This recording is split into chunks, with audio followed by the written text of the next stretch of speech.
Never ask anybody out until you know who you are. Never sign a deal until you know your worth. Because when you truly discover who you are, you will realize that you have settled for less in the past. You will see how many times you agreed to crumbs when the feast had your name on it. Self-awareness changes everything because destiny always demands the right value of its carrier. Joseph's story in Genesis is a warning and a promise.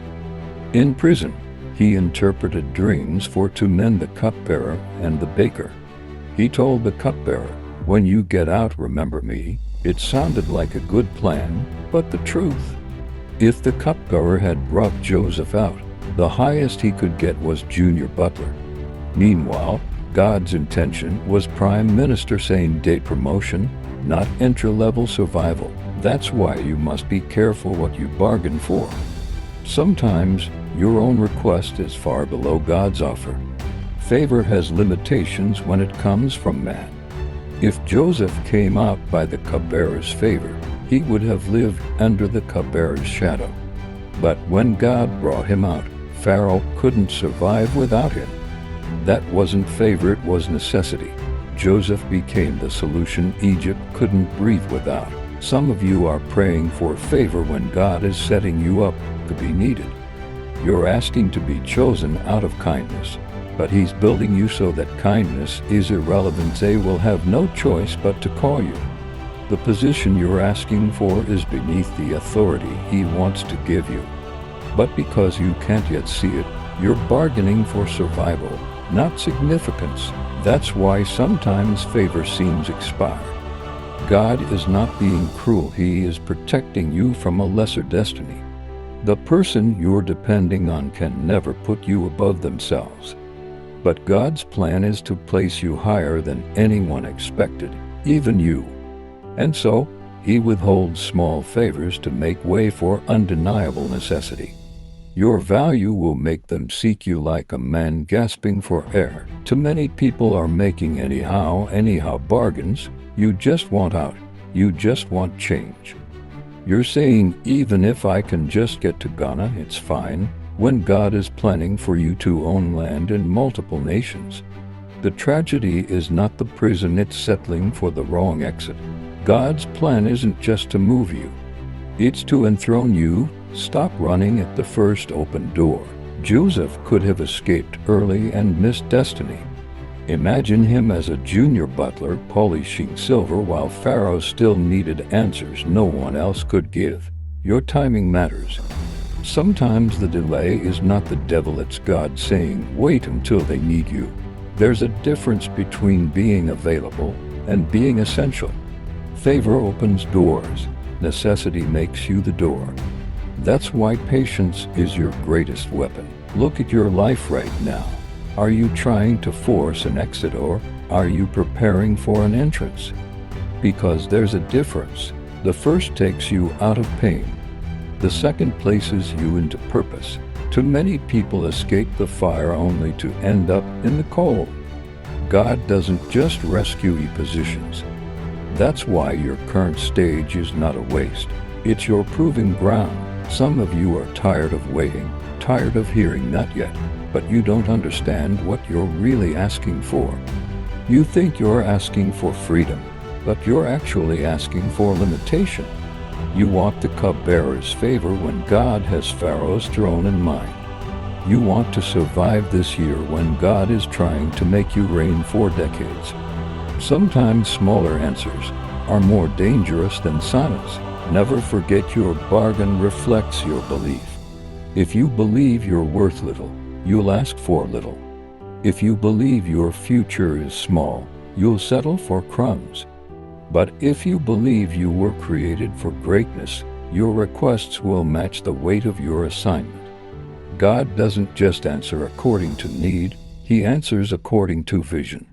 That's why before you ask, you must know who you are. And knowing who you are is not just positive thinking, it's revelation. It's hearing God whisper your real title before anyone else recognizes it. Joseph didn't just dream about leadership. He carried the presence of one who could lead nations. That's why the prison couldn't bury him. The problem with some of us is we think small because we've been treated small. Destiny doesn't shrink to match your treatment. Listen to me, there are blessings that only come when you refuse to be pitied. Pity will offer you comfort in prison. Purpose will make you uncomfortable until you leave it entirely. The cupbearer could have rescued Joseph out of pity, but pity would have chained him to a lower position. God's rescue plan comes with a throne, not a towel. You're not just leaving, you're being crowned. This is why God sometimes ignores your anyhow prayers. He knows you're asking from a place of fear, not faith. He knows you're thinking of survival, not influence.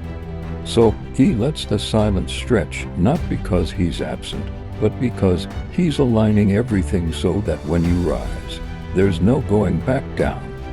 This is the patience of heaven delaying your release until it looks like a coronation. Think about it when they finally called Joseph. He didn't come out of prison to a small interview. He was summoned to solve a national crisis. Pharaoh didn't ask him to sweep floors. He asked him to save Egypt. That's the kind of elevation God is planning for you. And if you escape too early, you'll miss the role only you can fill. Timing is everything in divine promotion. The waiting room feels like punishment, but it's actually preparation. Every day you're in the prison season, you're learning, refining, and storing wisdom that will make you indispensable later. The ones who escape too soon end up irrelevant when the real opportunity comes. Don't trade your prime minister's seat for a junior butler's uniform. What God is planning for you requires patience, precision, and a refusal to settle. Some people will try to talk you into taking less because they can only imagine you at the level they met you. They know you as the prisoner, not the leader. They know you as the struggler, not the strategist. But God is about to shock them by revealing the real you. And when that happens, they'll realize they underestimated the weight of what you were carrying all along. There is a divine frustration that comes before promotion. It's that restless feeling when what used to satisfy you no longer does. You can't celebrate small exits anymore because you sense there's something bigger. That's not ingratitude, it's your spirit refusing to settle. It's the Holy Spirit saying, don't take the first offer. Wait for the one that matches your calling. This frustration is not a curse, it's confirmation. You may feel stuck now, but stuck is not the same as stranded. Stranded means there's no way forward. Stuck means the way forward is being prepared. The path is under construction. Heaven is setting the stage. Every delay in God's hands is strategic. If you only knew the magnitude of what's coming, you would stop calling it delay and start calling it divine alignment. Even Jesus didn't step into public ministry until the appointed time. He could have started earlier. He had the wisdom, the power, the anointing. But timing matters. Purpose without timing is wasted potential. If the Son of God waited, why are you in a rush to accept the first opportunity that knocks? Not every open door is your door. Some doors are just detours dressed as destiny. When God is involved, promotion happens suddenly, but the preparation is never sudden. Joseph's sudden rise was years in the making. David's overnight kingship was years of shepherding sheep. Esther's immediate influence came after a year of preparation. Don't let the waiting period make you desperate for the wrong breakthrough. The enemy will always offer you less before God gives you more. Don't fall for the discount destiny. Some of you are in the middle of that almost their season. You're too far from where you started to go back, but not yet at the place God promised. That in-between place is where impatience tries to trick you into bargains beneath your destiny. Don't sell the promise for convenience. The pain you feel now is just the stretching before the crown is placed on your head. Remember this, God's silence is not his absence. Sometimes he hides his movements because the enemy is watching your impatience, hoping to bait you into smaller blessings. Joseph didn't know God was already arranging Pharaoh's dream. You don't know what God is arranging behind the scenes for you. The quiet doesn't mean nothing's happening. It means the next thing will be so loud it will shake the nations around you. There is a kind of breakthrough that requires no introduction. When Joseph stood before Pharaoh, he didn't need to explain his skills. His wisdom spoke for him. That's what happens when God releases you at the right time. You don't have to convince people to believe in you. The fruit of your preparation will do all the talking. You'll walk into rooms and they will already know your name. Some of you are chasing recognition too soon. Recognition without readiness is ruin. The platform will expose what you haven't built in private. That's why God is allowing you to be unseen right now. It's not punishment, it's preservation.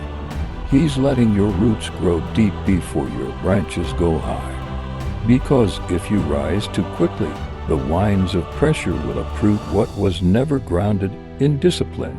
That's why I tell you, stop despising the hidden years. They are the proof that God is serious about your destiny. They are the years where you become more than gifted, you become grounded. The hidden years protect you from becoming a public success and a private disaster. The waiting seasons make sure that when God puts you in the palace, you'll still be standing 10 years later. Joseph's story is not just about promotion, it's about preparation for preservation. He didn't become prime minister just for his own comfort. His position saved nations from famine. Likewise, your destiny is not just about you.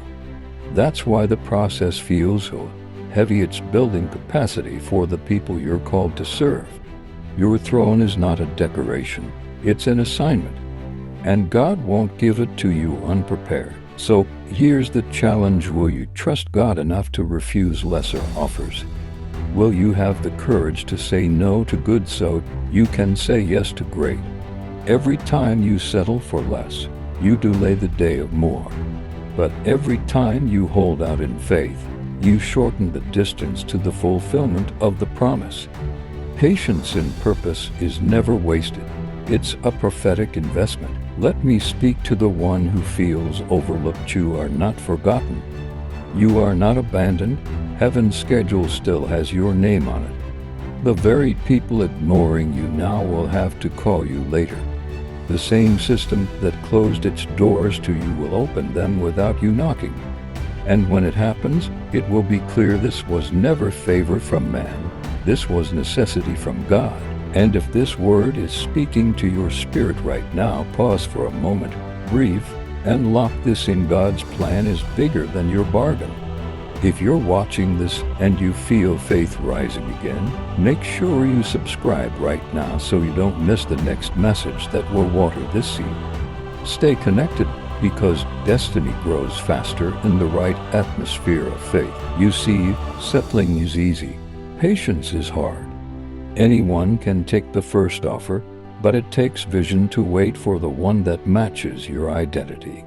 Settling is for those who live by sight. Patience is for those who live by promise. And those who live by promise know that timing is not just important, it is divine. Wait until your calling and the opportunity are standing in the same room. When Joseph finally stepped into his role, no one could reverse it. That's what happens when God lifts you. You become untouchable. The position is not negotiable because it wasn't handed to you by man. Your authority will be backed by heaven, and that's why the wait is worth it. Man can promote you for a season, but only God can establish you for a lifetime. I want you to imagine your life 1 year from now. Will you look back and thank yourself for waiting, or will you regret rushing? The decisions you make in hidden seasons will echo in your public seasons. Don't let desperation write your story. Let discernment hold the pen. Your future self is begging you, don't trade the palace for a pit just because the pit has a window. Some exits are actually traps. Not every escape is a rescue. The enemy will gladly open a smaller door if it keeps you from finding the big one. That's why discernment is critical in transition seasons. If the opportunity doesn't align with the size of the promise God showed you, it's not yours. Sometimes no is the holiest word you can speak over your own life. And let me tell you, when you wait for God's appointed time, the announcement will make up for the years of silence. People will wonder where you came from, and you'll smile knowing that while they didn't see you, God was shaping you. The palace is not impressed by speed, it's impressed by stability. Don't get there fast, get there ready. The throne is too expensive to rent on impulse. Some of you feel like your environment is too small for what's inside you. That's not arrogance, it's destiny pushing against your current container. But here's the truth: if God hasn't moved you yet, it's because He's still enlarging your capacity. The bigger the calling, the longer the construction. You're not late, you're loading. And when the door opens, you won't have to squeeze in. You'll walk in like you were born there. Joseph didn't apply for his position, he was summoned. That's what divine promotion looks like. You won't have to force it. You won't have to beg for it. You won't have to manipulate your way in. The call will come to you, and when it does, no one can block it.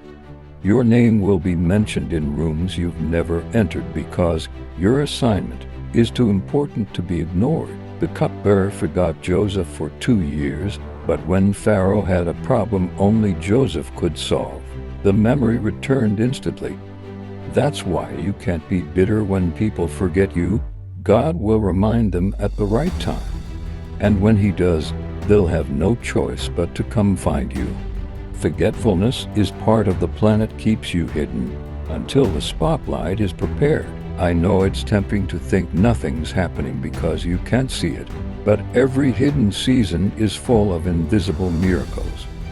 God is aligning people, places, and problems to match your preparation. The famine was Joseph's platform. The crisis was his calling card. Sometimes the very problem you fear is the stage God will use to introduce you to your destiny. Don't run from it, be ready for it. When God's time arrives, it won't matter who tried to block you. It won't matter who refused to help you. The King will send for you personally. The order will bypass the ones who ignored you. And when you stand there, clothed in the fulfillment of the promise, you'll realize that every delay, every disappointment, every no was just heaven protecting you from a smaller yes. So let this sink in. You are not just coming out, you are coming up. You are not just leaving the prison, you are stepping into the palace.